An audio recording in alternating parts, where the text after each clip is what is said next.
এজন্য নাসিরউদ্দিন পাটোয়ারীকে স্পষ্ট ভাষা বলে দিতে চাই, বাবুনগরী রহমাতুল্লাহি আলার বিপক্ষে যে কথা বলেছো, কটূক্তিমূলক কথা বলেছো, বেয়াদবিমূলক কথা বলেছো, তার জন্য তোমাকে মাফ চাইতে হবে। অন্যথায় তোমাকে কিভাবে দাঁত ভাঙ্গা জবাব দিতে হয় এই বিষয়গুলো তাদের জানা। पीछे तो देखो। तो एल लग गए। अब तू गया बेटा, अब तू गया, देख तेरी औकात मैं दिखाता हूँ तुझे, देख। একটু লজ্জাজনক বলে আমার কাছে মনে হয়নি। হ্যাঁ, কষ্টদায়ক অবশ্যই। এজন্য নাসিরউদ্দিন পাটোয়ারীকে স্পষ্ট ভাষা বলে দিতে চাই, বাবুনগরী রহমাতুল্লাহি আলার বিপক্ষে যে কথা বলেছো, কটূক্তিমূলক কথা বলেছো, বেয়াদবিমূলক কথা বলেছো, তার জন্য তোমাকে মাফ চাইতে হবে।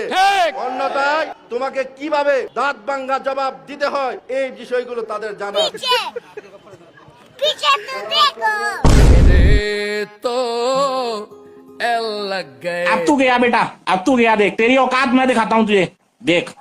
একটু লজ্জাজনক বলে আমার কাছে মনে হয়নি। হ্যাঁ, কষ্টদায়ক অবশ্যই।